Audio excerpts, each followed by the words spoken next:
नमस्कार, स्वागत है आपका। आप देख रहे हैं गंगा सवेरा और चलिए खबरों में बढ़ेंगे आगे। उमेश पाल शूटआउट केस के बाद बाहुबली अतीक और उसके गैंग पर शिकंजा लगातार कसता चला जा रहा है।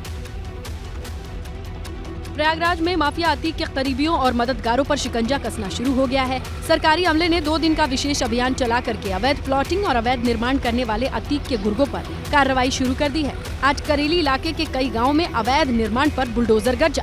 जो करीबी हैं, जो मददगार हैं, उनकी संपत्तियों पर लगातार बुलडोजर भी चल रहा है। आज अतीक अहमद के करीबियों के घर जो जगहें हैं, जो अवैध तरीके से प्लॉटिंग है, जो अवैध निर्माण है, उन पर भी बुलडोजर चलाया जा रहा है।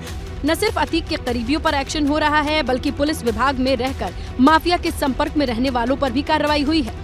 गोपनीय जांच को देखते हुए माफिया से मिली भगत के शक में 8 पुलिसकर्मियों का ट्रांसफर प्रयागराज से दूसरे जिले में कर दिया गया है। इसी बीच अतीक के भाई और पूर्व विधायक अशरफ ने कोर्ट में कई मांगों को लेकर याचिका दायर की है। बताया जा रहा है अशरफ ने बरेली जेल से निकलने को लेकर कोर्ट में सुरक्षा को लेकर ये याचिका दी है।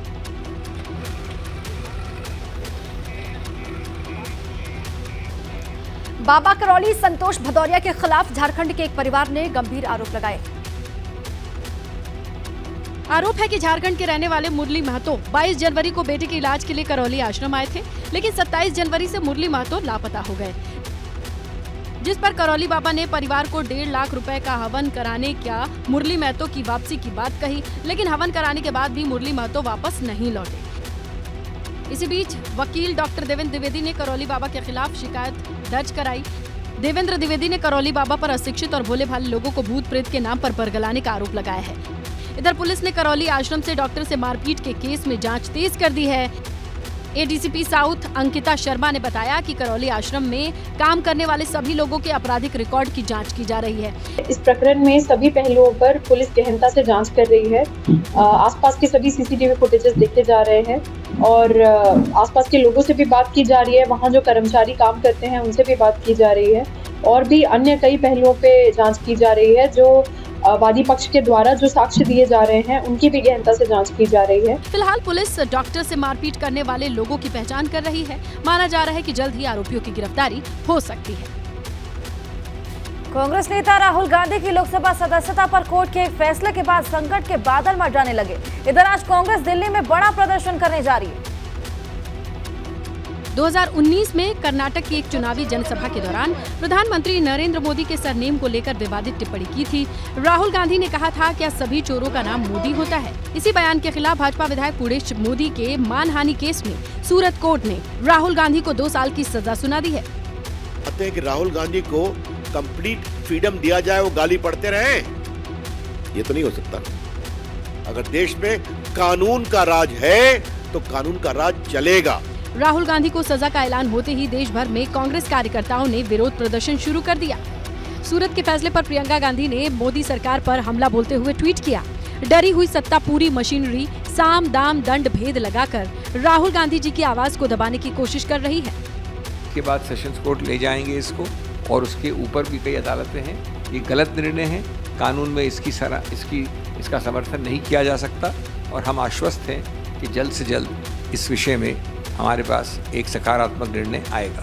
सूरत कोर्ट ने अपने फैसले पर राहुल गांधी को 30 दिन की मोहलत दी है, जिसमें वो हाई कोर्ट में सजा के खिलाफ अपील कर सकते हैं। अगर हाई कोर्ट ने फैसले पर स्टे दिया तो राहुल गांधी की सदस्यता बरकरार रह सकती है। मानहानि केस में राहुल गांधी को 2 साल की सजा हुई है। इस पर अखिलेश यादव और केजरीवाल ने भाजपा पर निशाना साधा है। अखिलेश यादव ने ट्वीट के जरिए भाजपा सरकार को निशाने पर लिया। अखिलेश यादव ने लिखा, देश की मानहानि, जनता की मानहानि, सौहार्द की मानहानि, संविधान की मानहानि, अर्थव्यवस्था की मानहानि। भाजपा पर उपलिखित न जाने कितने प्रकार के मानहानि के मुकदमे होने चाहिए। विपक्ष को नगण्य मुकदमों में फंसाकर अपना राजनीतिक भविष्य साधने वाली भाजपा विपक्ष की ताकत से डर गई है। उधर दिल्ली के मुख्यमंत्री अरविंद केजरीवाल ने भी भाजपा सरकार को निशाना बनाया है। अगर प्रधानमंत्री जी ठीक से सोएंगे नहीं तो सारा दिन चिड़चिड़े रहते हैं। कभी उनको हंसते देखा है? सारा दिन चिड़चिड़े रहते हैं, गुस्सा आया रहता है।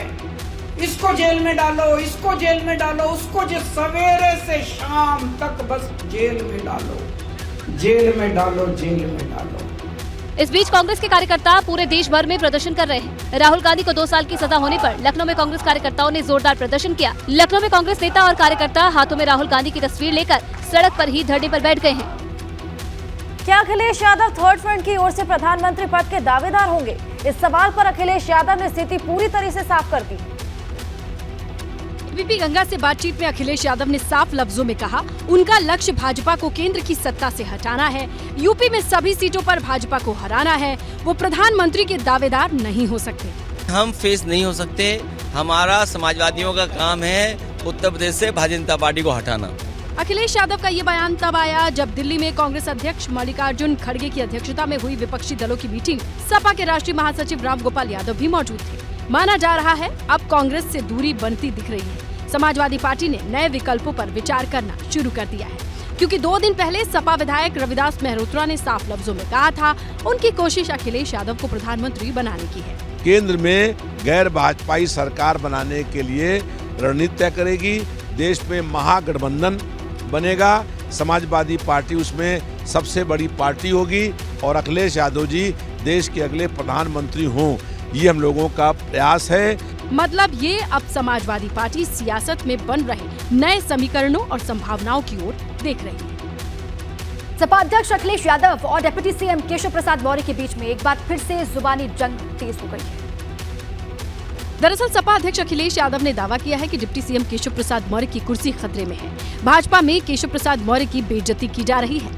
कुर्सी का चक्कर है, उसके लिए घबराने लगे हैं। समाजवादी पार्टी उनसे बहुत प्रेम करती है, लेकिन समाजवादी पार्टी ये जानती है वो कितने भी अपमानित हो जाएंगे, कितना भी उनके साथ अपमान वाला व्यवहार होगा, लेकिन वो भारतीय जनता पार्टी नहीं छोड़ेंगे। अखिलेश यादव के इस बयान पर डिप्टी सीएम केशव प्रसाद मौर्य ने चुभने वाला पलटवार किया। केशव प्रसाद मौर्य ने कहा, अखिलेश यादव अहंकार में डूब गए हैं, जिसका जवाब उन्हें मिल चुका है और जनता आगे भी उन्हें जवाब देगी। वो गाली गलौज की मर्यादाएं जो होती हैं उसको भी पार करके आप शब्दों का प्रयोग करते हैं। मैं यह मानता हूं कि इस प्रकार के अहंकार का जवाब प्रदेश की जनता समाजवादी पार्टी को दे चुकी है और आगे भी देगी। केशव प्रसाद मौर्य और अखिलेश यादव के बीच जुबानी जंग का ये पहला मौका नहीं है। इससे पहले भी दोनों नेता विधानसभा की कार्यवाही के दौरान एक दूसरे पर तीखा हमला कर चुके हैं। सारस पक्षी को लेकर यूपी की सियासत में संग्राम छिड़ गया। अखिलेश यादव ने सरकार पर बड़ा हमला बोला। दरअसल वन विभाग ने अमेठी के जोधनपुर मटका गांव में रहने वाले आरिफ से सारस को लेकर रायबरेली के समस्तपुर पक्षी विहार में उसे छोड़ा था, जो कल शाम को अचानक लापता हो गया, जिस पर अखिलेश यादव ने पहले ट्वीट कर सरकार को घेरा। फिर एबीपी गंगा के खास बातचीत में अखिलेश यादव ने सवाल किया, वन विभाग पक्षियों की सुरक्षा के लिए आखिरकार क्या कर रहा है? सारस उससे लगाव रखता था, सरकार को क्या सूझा कि सारस को उठा ले गए?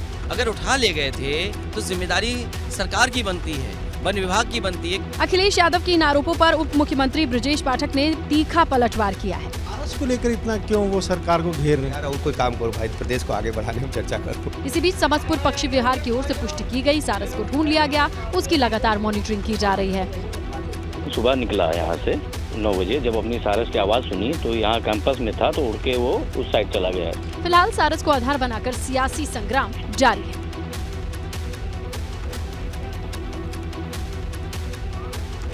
डिप्टी सीएम केशव प्रसाद मौर्य ने शिवपाल सिंह यादव और समाजवादी पार्टी पर चुभने वाला वार किया है। अयोध्या में शिवपाल यादव की मौजूदगी में सपा कार्यकर्ताओं के बीच मारपीट को लेकर डिप्टी सीएम केशव प्रसाद मौर्य ने कहा, जहां समाजवादी पार्टी है वहां गुंडागर्दी है। ये न महिलाओं का सम्मान करते हैं, न पिछड़ों का सम्मान करते हैं, न गरीबों दलितों का सम्मान करते हैं। जहां समाजवादी पार्टी वहां गुंडागर्दी। दरअसल बुधवार को शिवपाल यादव अयोध्या पहुंचे थे। इस दौरान उनके सामने ही सपा के कार्यकर्ता भिड़ गए थे। मारपीट के दौरान सपा नेता लीलावती कुशवाहा को चोट भी आई थी। इसी कार्यक्रम में सपा के राष्ट्रीय महासचिव शिवपाल यादव ने डिप्टी सीएम केशव प्रसाद मौर्य को निशाने पर लिया। शिवपाल यादव ने केशव प्रसाद मौर्य को बड़बोला बताया था। वहीं डिप्टी सीएम ब्रजेश पाठक को छापामार मंत्री कहा था। ये सब मौर्य जी हैं, बड़बोले हैं, बड़बोले हैं। आपको पता ही है पीडब्ल्यूडी विभाग तो चला नहीं था, घोर उसमें भ्रष्टाचार। फिर अब छोटा सा विभाग दे दिया है, वो विभाग नहीं संभाल रहा है, वो विभाग नहीं संभाल रहा है इससे, और वहाँ से चुनाव भी हार चुके हैं। बड़बोले हैं ये लोग। अब शिवपाल यादव के इसी बयान पर सपा और भाजपा में घमासान छिड़ गया है। तो यूपी सरकार के फैसले को हाईकोर्ट में चुनौती दी गई है। सभी जिलों में सरकारी आयोजन कराने का मामला अदालत में पहुंच गया है। और आजमगढ़ के रहने वाले सामाजिक कार्यकर्ता राजीव यादव ने इलाहाबाद हाई कोर्ट में सरकार के फैसले को चुनौती देते हुए जनहित याचिका दाखिल की है, जिसमें नवरात्रि और रामनवमी पर सभी जिलों में होने वाले सांस्कृतिक कार्यक्रमों पर सवाल खड़े किए गए हैं। सांस्कृतिक या दूसरा बहाना लेके कोई एक फेवर, अपना जो आपका पर्टिकुलर बिलीफ है उसको फेवर करके सरकारी फंड, जनता का धन आप बहा रहे हैं, ये तो गलत है। दरअसल 10 मार्च को सरकार ने 22 मार्च से 30 मार्च तक सभी शक्तिपीठों में सांस्कृतिक कार्यक्रम कराने के लिए 1-1 लाख का फंड जारी किया था, जिसके खिलाफ एक्टिंग चीफ जस्टिस की कोर्ट में याचिका मेंशन कर नोटिफिकेशन रद्द करने और इसे जारी करने वाले प्रमुख सचिव मुकेश कुमार मेश्राम पर कार्रवाई की मांग की गई है। अब इस मामले में 28 मार्च को सुनवाई होगी। नोटिफिकेशन को क्वेश करने के लिए कहा गया है और जिस प्रमुख सचिव ने अपने ओथ का उल्लंघन करके, क्योंकि कोई भी एडमिनिस्ट्रेटिव ऑफिसर या पॉलिटिकल रिप्रेजेंटेटिव संविधान के प्रति बाउंड है, किसी भी धर्म के प्रति, उसके रिचुअल्स के प्रति इंडिफरेंट रहना पड़ेगा, उसको तटस्थ रहना पड़ेगा। तो अपने ओथ ऑफ एलिगेंस का उन्होंने वायलेशन किया है।